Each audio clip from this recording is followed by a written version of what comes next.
Alexander Whittenberg. It's really great to see so many of my favorite people and so many of my favorite people that I haven't yet met in being here in St. Petersburg. I have to say this is a very pleasurable collaboration to put this together. I had no idea how involved these events were, and really there's so much that goes into it. So thank you to everyone who's a part of it, and for those of you who woke up at this early hour and came out here. I'm hoping today that with my talk I raise more questions and answers, and certainly there will be some questions to you as the audience that not rhetorical, that I would like a response. And when those questions come up, I'm just going to I hope that you don't really think about it, just answer as a group, and then we can kind of keep the flow going. And the key is to not really think about, you just act on your impulse. So this Robert Edmund Jones here, we're going to start with this. He's sort of a master of theatrical set design here in America. He's sort of the godfather of you might say, the Broadway style of theater, kind of traditional classical theater here in America. And he said, perhaps it is the sense of theater that made us human ages ago. He said that in a book called The Dramatic Imagination that I encourage you all read. It's a beautiful book. So let me ask you this. By show of hands, how many of you consider yourselves theater people? No, that works too. That's more enthusiastic. So I think that's great. It's great to see so many theater people here. I will raise that you are all theater people. To quote William Shakespeare, all the world's a stage and all the men and women merely players.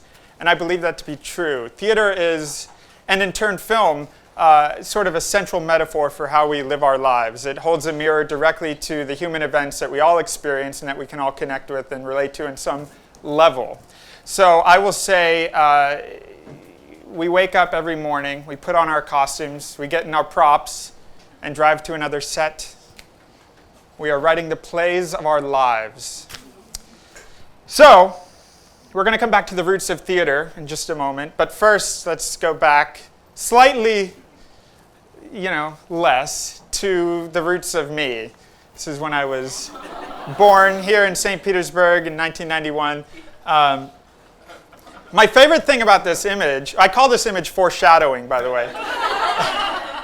My favorite thing about the image is actually these polyester old Florida drapes at Disney's Polynesian Village Resort. It really is just so Florida, isn't it? So I went to Disney a lot as a kid. Disney certainly inspired my theatrical sensibilities. It's an environment that is designed. It's very, very carefully designed to a scrutinous level of detail. But of course, to us, to the audience, we should not really be paying attention to the detail because it's all just a real place that is unfolding before our eyes as we wander and turn the corner. There's something interesting about theme parks, by the way. It's different than theater and film because in theater and film, you're given sort of a frame that you work within. The wall cuts off here, and then the audience doesn't see it, so we don't have to decorate it. It's just raw wood at that point. At Disney, at any theme park, at any well-designed environment, you can turn the corner, and there's still more designed whatever. So it is more about living in a place than visiting a place. Anyway, so I guess from a very young age, there was going to Disney World. Thank you to my mom and dad, who are both here, for supporting that financially and other ways. To visit Disney, and that kind of inspired something within me that I didn't quite realize what that was. I will say that my sister, who's 3 years older than me, she's an actor. She and I were always drawn to theater, to entertainment, to some sort of presentation. My mother would joke that as we're walking through the mall and somebody was demonstrating how a new crock pot worked, we'd sit down and watch. I'd make her. Because, there's someone up here with a microphone and they're talking and this is really interesting and this is kind of a show, And I put on, a one-man Wizard of Oz play for my parents. I played all the parts and made the programs and the playbills. We had a sliding door in our old house and I would make them wait on the other side of the door. until it was time to open the house and then open the sliding door, give them the program and the ticket, and they'd sit there for a very exhausting amount of time watching me do all this. Anyway, I don't have pictures of that, I'm sorry to say. So then it came time to go to when high school came up, and I visited, or I went to the Pinellas County Center for the Arts, which we have some of those people here. And that's at Gibbs High School. It's an arts magnet. I started as a musical theater student there, and at one point, a very specific point actually, and I don't know, she knows this because I talked to her about it the other day, but I sat on the plane next to a girl named Sarah Schneider, who is an architect in San Francisco right now. And she's a set designer, and I sat on the plane next to her on the way to Chattanooga Theater Conference, and she's talking to me about set design. And then I realized on that plane ride, that was sort of the moment, because I got to this theater conference, and my week that had been planned to go to all these performance workshops, I switched that to the technical workshops. And I heard Eugene Lee, who is a set designer of, he's been the production designer of Saturday Night Live for 40 years. He designed Wicked, the original Sweeney Todd. He was a keynote speaker that year, and he became sort of a mentor to me for some of my New York years. And in that moment, I realized, okay, this is what it means to design. It's an instrumental part of the theatrical collaboration. And then I sort of immediately switched my life path from performance to design. I was in a production of Hello, Dolly at the high school when this happened. And then I was building props for during the day and then performing in it at night. And then I went to New York, studied scenic design, came back home, got hired by Disney, and here we are 5 years later designing. I still come back to St. Petersburg to work at a home shopping network every once in a while in the art department there. But my roots are currently in Orlando. But speaking of St. Petersburg, before I move on from that, I want to point out one person in particular. That's Bob Devin Jones, who's here.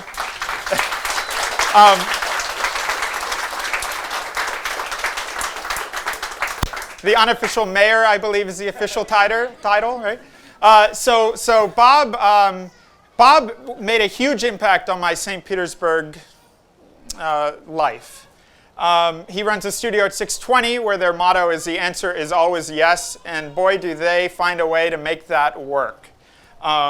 He made me an artistic associate at the studio, and that title meant the world to me. He opened his doors and taught me to take risks, and over the years that I've been in and out of St. Petersburg, I've produced and written and directed different efforts there at the studio. And it's always such a joy to collaborate with Bob and the team there. So thank you for instilling that sense of curiosity and wonder. And I will say also, this picture was taken, he and I had breakfast at the Craft Cafe, and this very day, on the drive back to Orlando, my stomach started hurting, and then that night I had surgery, an appendectomy that just came out of nowhere. So I don't know, there's just something funny about that, because Bob and I were enjoying breakfast, and then several hours later I was in the ER, and you wrote some concerned message to me on Facebook, and anyway, everything's okay now. The appendix is gone. All right, enough about me and St. Petersburg and all that jazz. Let's start with some circles. Circles are a central part of life. There's a lot of circle. There's circle just pops up all the time when I tune in to what's happening, in my life and just the world in general. If you listen to the world, you'll see and experience a lot of circles. They're everywhere. They're all around us. And there's some importance to them, I believe. I'll get into that in a second. Let's all shout it out. Who is this? Mickey Mouse. There you go. Everybody in the world knows that this is Mickey Mouse. So I want to get kind of the Disney talk out of the way. My talk today is not focused on Disney. I will say what's interesting about Mickey Mouse is it's almost like the ancient symbols. It's almost like the Olympic rings. Everybody knows who Mickey is. And I sort of wonder, what is it about Disney that works? Disney is so globally appealing, and now that they have all these other companies under their belt, they produce the highest grossing films in the world, film after film. The parks are breaking records every year. We're about to open Star Wars Land at Hollywood Studios. The official nomenclature is Galaxy's Edge. So here's the deal. uh, Disney is built on one word, and that is reassurance. The architecture is the architecture of reassurance. As you walk down Main Street, USA, the buildings are scaled down to make you feel safe. Everything is okay. Everyone is happy. People spend money, lots of money, to escape their problems and live in this sort of fantasy world for just a moment. And I do wonder, why does Disney work? And the answer lies in a fellow named John Hench, who was he was sort of the guru of the Disney studios at the time Walt was alive. He was Walt's right-hand man. He traveled the country in a Ferrari with Salvador Dali. He famously responded when somebody asked him to paint X white. He said, "Which white? There are 50 different shades." And he was sort of just a sage there at the studio. And so a fellow named Bruce Vaughan, who ran Disney Imagineering for a while, asked him one day, he said, "What is it about Mickey Mouse that works? Why is it that there is this broad appeal to this mouse?" And John shared that scientists had done an experiment where they had a pile of plush dolls, and Mickey Mouse was one of the plush, and babies would always take Mickey out of the pile of plush. It was always Mickey. And these, they're infants, so they don't really know who Mickey is yet. But there's something about Mickey, that they would always take Mickey. And John believes it's tied to the amygdala. He believes that for all of us, and especially for infants, a key thing that we must focus on is survival. Ultimately, subconsciously, we're all working to survive. And for babies, survival is the breasts of their mother. So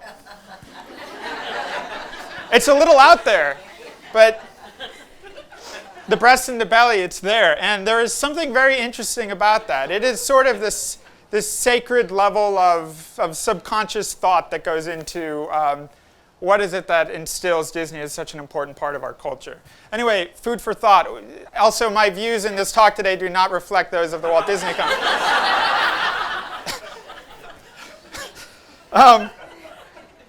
So anyway, that's Disney. Okay, theater. So let's make this quick. Does anybody have an idea of where? Don't let this picture inform you, by the way, because it's not actually the answer I'm looking for. Where theater began. Like what was the beginning of theater? Greece. Right? Great. Greece is the kind of the common answer. It makes sense. But I'm going to push it back further. I'm going to say that it is actually Neanderthals gathering around a fire, telling stories, people sitting around in this circle, and someone's telling a story, and everyone's listening, and everyone's sort of gaining something. The storytelling is contributing to their lives in some spectacular way.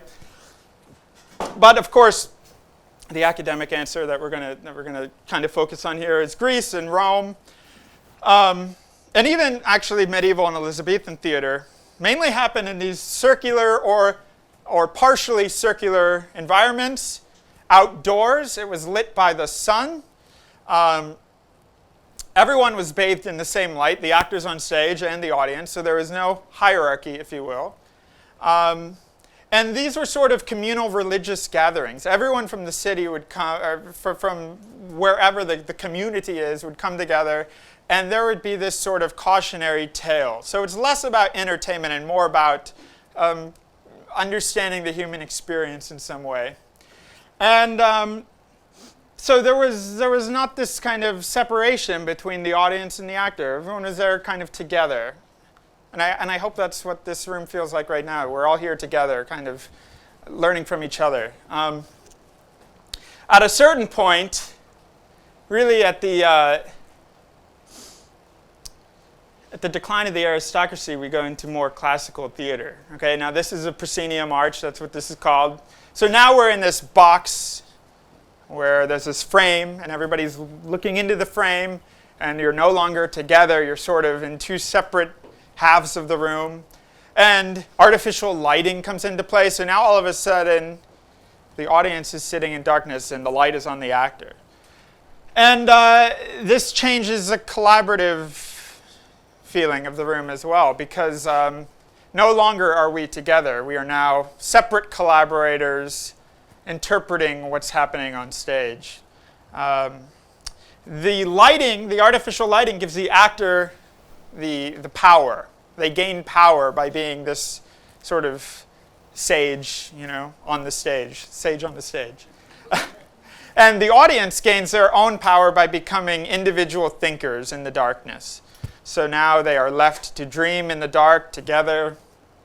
And this sort of sets the path for theater moving forward. Now it is this kind of entertainment thing, right? Where you go here and you watch somebody do a thing on stage, and you're not really kind of on the same level as them. Interesting. All right, so these two shapes have names. One of them is called Boo Boo, one of them is called Kiki. Can everybody as a group tell me which is the purple? There you go, everybody knows it. Isn't that interesting? There's something about the shape, there's something about the color, the line, and what this enables us to do is, this is communication through design. This is very strong communication through design. Everybody knows what's happening here. So I'm going to ask a few more questions and we'll speed round this. Let's all answer as a group. If I were to design a set of like a sexy modern sci-fi spaceship, am I going to use wood or metal? Metal. Is the metal going to be rusty or polished? Polished. Are the edges going to be jagged and abrasive or finished? Finished. There you go. See, everybody knows. Isn't that interesting? So when we're collaborating as a group of theater makers, you can answer these key questions from the get-go. You have to ask yourself, what are we doing? Why are we doing it? Let's establish the parameters of the world we're trying to create here. And every answer, you could have 100 people in the room working on the same project. And as long as you answer those few questions from the get-go, every answer becomes the obvious one. And what this also does is it enables us as free thinkers, as independent thinkers, to act on our impulses, because our impulses are based in truth, because we've established what the truth of this world is. It's in our blood at this point. So there's a production of a play called Constellations that I designed in Orlando a couple years ago. And this is the artistic rendering. We jump into, this is kind of what the room was. This is a little black box, so there were like 70 people in here. That's all we could fit. And we coated the wall in this blue kind of cosmic landscape. It was paper that we crumbled up and painted, and then we hung 60 incandescent lights, and we chased them each individually. And anyway, there was audience on 4 sides, so we're breaking down that wall, that proscenium arch, and we are now once again all in the same room experiencing something together. Bless you. There are 2 actors in this play. It's a man and a woman. They find each other through the multiverse, and this play explores the infinite possibilities of finding a soulmate and exploring love and loss and all that. These big kind of concepts. And this was an effortless collaboration, I must say, between all of us involved. We all sort of came together and instantly knew what we were trying to create with this play. And shortly before opening, I had this impulse that I could not deny and I could not ignore it, which was to paint this thin white circle. It's kind of hard to tell, especially from back there. It's not really meant to be noticed, but it's this thin white circle in the center of the room. And I don't really know why. I don't know why I had this impulse, and I didn't need to. That's where this takeaway that Jimmy beautifully illustrated in the elevator. It says, "Do it. You don't have to know why." And that's sometimes true. That's not always true. But in this case, the impulse is based in truth. Therefore, it's you just do it. You just kind of act on that, and you don't question what does this circle mean. I'm just going to put it there, and we're going to let it sit and see what happens. And so now the audience comes in, the final collaborators enter the picture, and they are filling the house, and they are interpreting these 2 actors, exploring this story and this world. And, we do these talkbacks after the show where the audience can ask questions about, oh, what was it like, how did you get into the mood for this play? Or what's your inspiration behind this? And somebody came up to me privately after one of these shows, and they said, so what did this white circle mean? And I turned the question around to them. I said, well, what do you think it meant? And then this person goes off on this whole, exploratory rant of, oh, well, I think that it really is about their own individual planet, that they found each other in, this vast infinite universe. Somehow they found this one spot together where the blah, blah, blah, and on and on and on and on. I'm like, well, that's exactly what it means. So this is interesting, right? Because now everybody is contributing their own life experiences to this play. The play does not end when the curtain call happens and the audience leaves. The play ends, actually it never ends, because there's always a part of that experience in these people's lives, and they take that with them, and somehow it informs their view of the world and all that. These are a few moments from the play. Gemma and Brett, they were actually a married couple, and the director did not know that because they have different last names on their resumes, and they were cast without the director knowing that they were a married couple. And the two of them in this play, it was really a beautiful thing. And Gemma, I must shout out, Gemma is actually a regular anchor on Home Shopping Network now. So you might see her selling Dyson vacuums. This is Tony Simotis. He's my mentor in Orlando for theatrical endeavors. And this is the second play we worked on together. And as we were developing this play, I brought to him a sheet of crisp craft paper that I had painted this treatment, this cosmic treatment on. We were at his house having a meeting about how we were going to, what this was going to be. And I said, it's kind of like the day. You have, we wake up in the morning, we have this fresh sheet of paper, and then different things happen that affect our moods and the way that we behave. And as those things start to happen, the paper kind of crumples up. And at the end of the day, you can go home, hopefully, meditate, get a good night of sleep, and then you kind of pull the paper out and you stretch it out. And then it's kind of flat, but it's got these kind of jagged edges. And that's a reflection of our daily lives. We all kind of, we start fresh and we go through things and we kind of reflect on what happened and we grow from that. So that was the impulse to fill this room with paper. So many artists came together to make this happen, and that was really lovely. I'm jumping now into another production. This is at the Garden Theater in Winter Garden, Florida, which there's this drag there called Plant Street, which is a very lovely, quaint, sort of kind of American Main Street. It's very trendy right now. They're opening up all these cool little spots, the rooftop bar and the brewery and all that jazz. And this play happened at a place called the Garden Theater. So this is photos from the 30s. It is when that was a movie house. This theater was a movie house. I was brought in to design this play. It's a telenovela called Destiny of Desire. And I was brought in to design this play halfway through. So that meant everybody needed to kind of jump in really quickly and make it happen. The former scenic designer did not work out for the production. So I had half the amount of time to create, which meant acting on impulse instead of getting in your head about what it's going to be. You just got to do it. And so what we decided to do was pay homage to the roots of this theater. It used to be a movie theater. A lot of people in Winter Garden don't know that this used to be a movie theater. A lot of times we go about our lives without wondering, well, what the place that we live in, what's the history here, what was here before, what made this place what it is today. And that's what we wanted to do with this production, was we wanted to create a sense of pride and ownership within the residents of Winter Garden. Like, this is what this place is. Don't you feel excited? Don't you feel proud to be a part of this community that has this kind of rich history? And so we wrapped the theater, kind of like this Christos sculpture or something. We just took a bunch of kind of fabric. And this is a rendering, of course. This is not a photo, but this is the kind of conceptual rendering of what we were trying to achieve. We wrapped the theater in fabric, and so when the audience enters, it's as if they are entering the theater for the first time since they closed their doors at the movie theater many, many decades ago. And now we're here, and we get to kind of breathe new life into this space. So as the audience is entering the theater, here's an image of the tech rehearsal. Okay, so this is an actual photo. You can see the shadows of the actors. So we projected an old film onto this dusty rag. And then you see the actors actually warming up, in the ghost light, and you see their shadows. And it was very interesting. But here it was a chance to kind of tie in film and theater and what made it the most spectacular of all is that these actors are self-aware. So in this play, it's sort of meta in that the actors know that they're actors putting on a play, and the audience knows that they know that. So therefore, it becomes very real because it's not trying to be anything other than what it is. Does that make sense?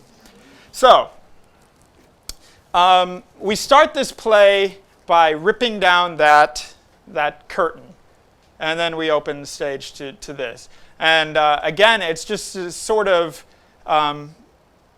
it's this designed environment that hopefully doesn't feel especially designed, because it really is the back wall of the theater that you see there. The lighting, of course, bathes it in this theatrical glow.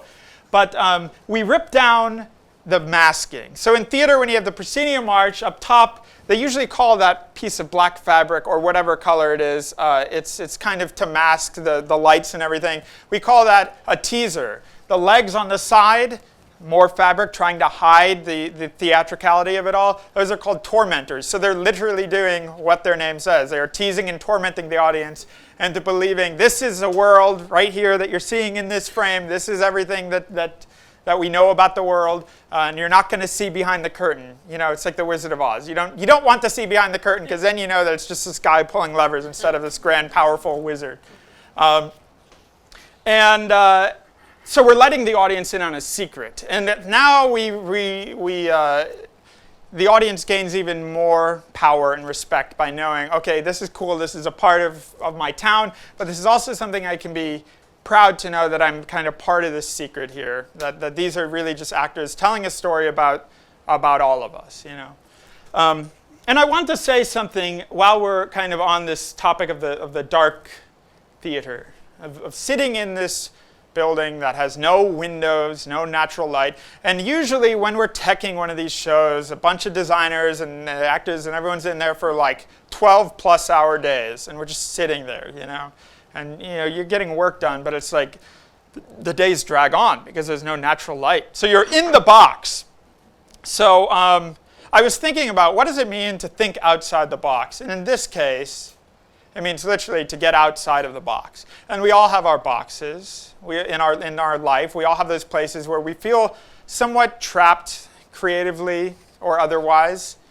And so isn't it funny that we're trying to create in theater, we're trying to create some realistic view of the world. We're trying to capture something real about being human.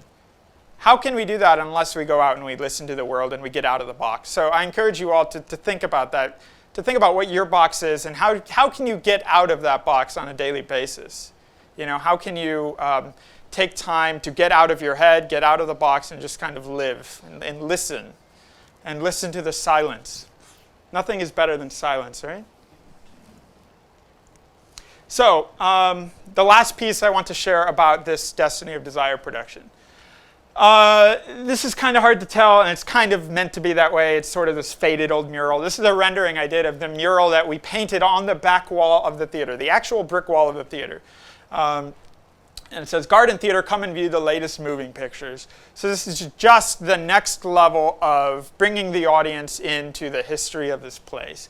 And this is what the finished product looked like, more or less. And what's cool about that is the theater was very excited to have this mural done, because now it remains on that back wall. Because every other show, you're not going to, there will be scenery covering it up. We go back to the illusion of theater. We put back the masking, we build sets, and actors live in this fake world.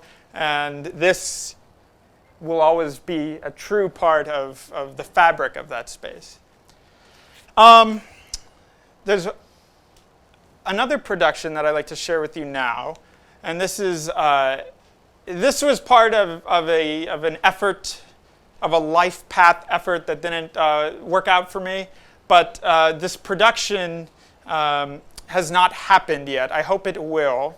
At the moment, I can illustrate it through renderings and models and things, which I'll do today. But this is a production of the Mozart opera Don Giovanni. And this part of the talk, I want to explore a little bit about what it means, what our responsibility is as not only artists, but just contributing members of society. Everyone's creative here, everyone.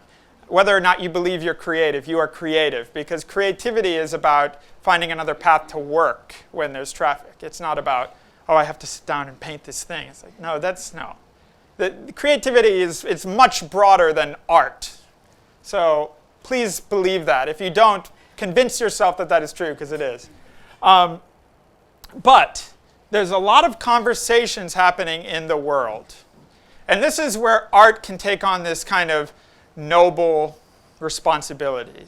So we can tackle these issues in the way that we know how. We're not answering any questions about how do we solve world hunger. But there are issues in the world right now. Me Too is a big one. Me Too is a very important thing to have happened. That conversation was way overdue, embarrassingly overdue, but it has begun. And that is one of the things that we can shed light on as people living in the world and as artists making art, is let's explore this and figure out how to kind of reframe people's perspective at the very least. So again, we're not answering questions, but we are raising poetic moments of truth, at least truthful to our impulses. So this play is about the opera is about this womanizer, Don Giovanni. He sleeps with literally thousands of women. And his assistant character, Leporello, carries around this catalog of all the women that he slept with. Don Giovanni takes pride in going from place to place and just kind of sleeping with everyone he can. And it's a very shameful life. And the opera opens in the garden of the commander. And he's inside the commander's house trying to seduce the commander's daughter. And as the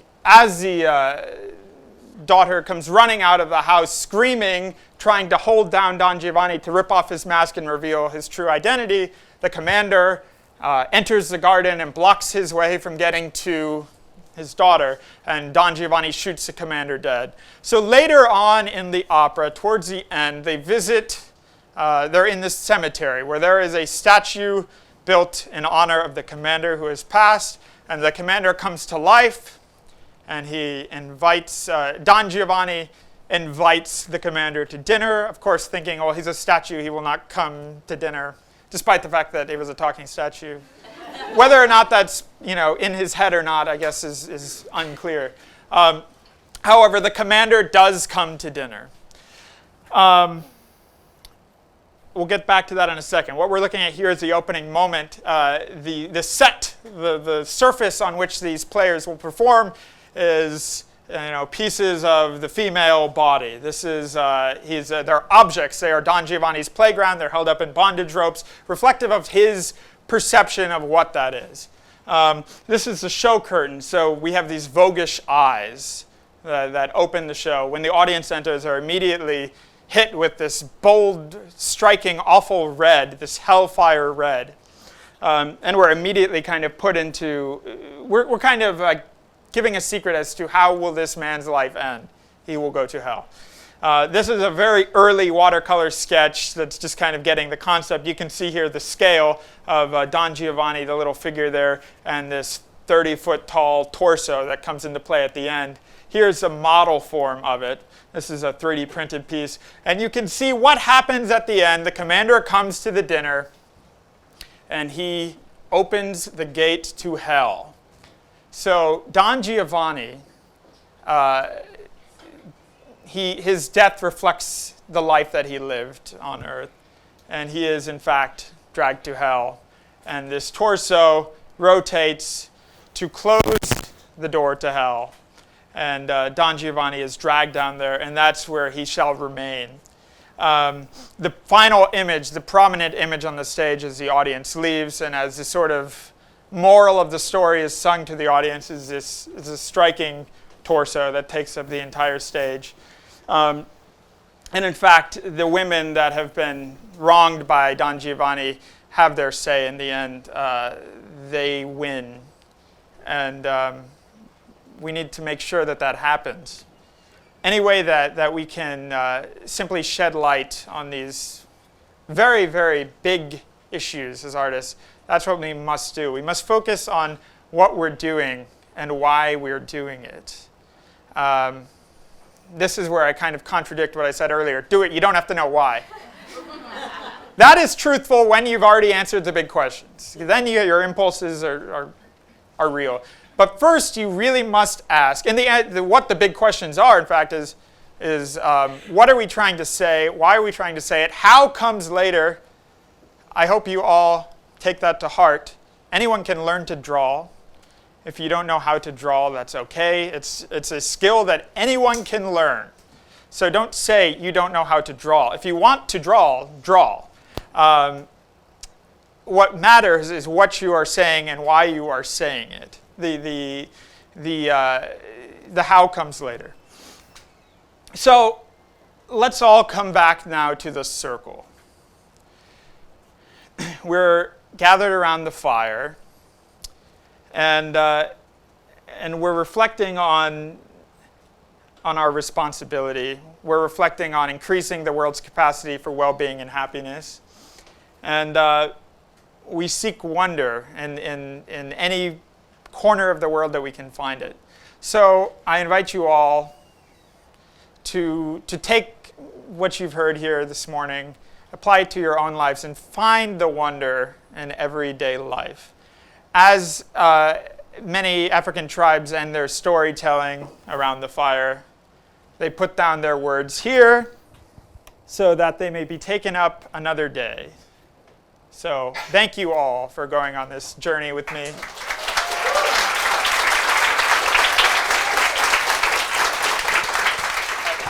There's something special that I have. I have 12 Blackwing pencils. And I don't know if you know what the Blackwing pencil is. The Blackwing pencil was a preferred writing instrument of everyone from, Steinbeck to Stravinsky.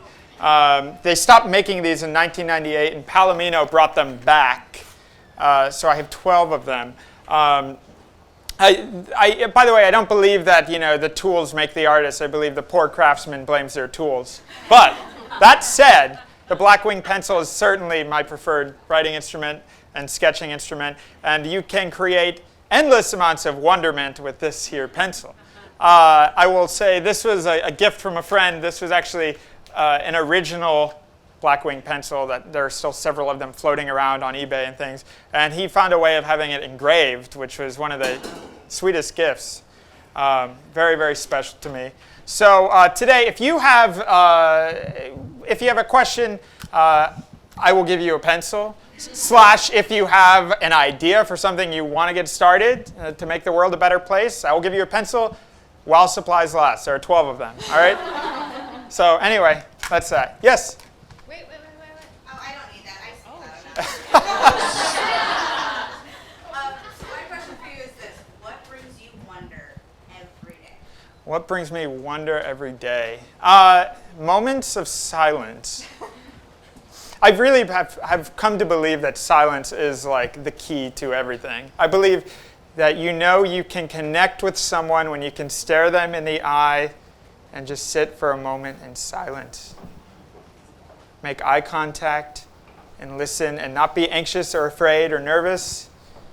That's when you can really connect with each other, is being okay with the silence. So I think that's a time when silence is not just about not talking. It's about turning off everything that's going on in here and just kind of reflecting.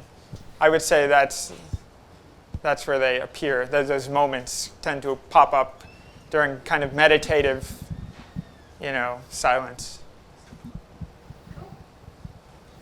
I'll have a pencil for you too. You can come pick it up.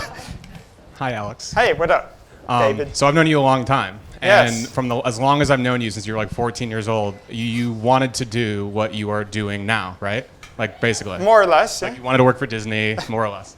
So what does that feel like to have achieved that? And then when it gets really hard and you run into the obstacles, and that doubt creeps in and you're questioning everything. Oh my God, since I was 14, am I questioning? What do you do to overcome that? How do you handle those sort of situations? Good question. By the way, I will say David Tedhill and I have a fond memory I just must share. I don't know if you know what I'm going to say, but we were I was really little. I don't know, you're 3 years older than me, right? So we were at the Marriott Marquis in New York City, and I had this magic trick. And we went outside, and you're like hawking. You're like, come see the marvelous Alex do these magic tricks. And then the cops came over, and they're like, where's your permit? Remember? And that was like my 5 minutes of fame in the streets of New York City doing magic. To answer your question, how do I overcome moments of doubt or whatever? I would say it's reflecting on hopefully what the product does to inspire the world. Whether that's the Disney product, which people, as I said earlier, people really do come to Disney to get away from their problems. People, they lose someone in their life and they come to Disney to be happy again. We hear those stories all the time where people will tell you, they're crying, you don't know, this is the first time I've laughed in so long. I'm like, well, that's great.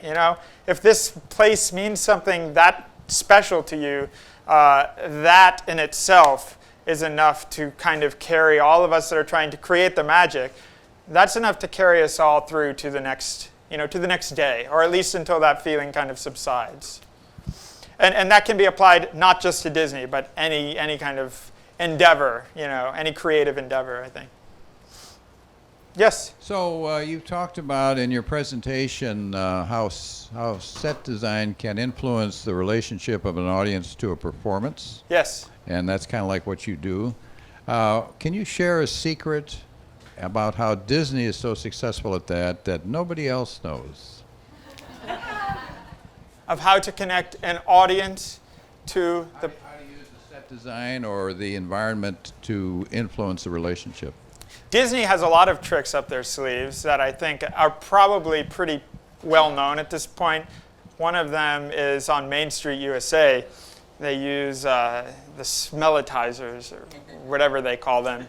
And that literally pumps an artificial scent into the streets. Fresh baked cookies, so you are drawn to go into the bakery and spend more money. But you're also like buying your happiness because you're like, oh my gosh, look at this cookie that I smelled on the street. Now I have it in my hand. And so you weren't actually smelling the cookie on the street. You were smelling this like little canister that they put in a thing. That is one way. That is just one of many ways. Also, color is a big one. If you do decide to further research John Hench and his book on color, Designing Disney is the book that he wrote, you will read all of his theories on how color evokes certain emotions and how it's used at the parks to inspire you in one way or another. Thank you.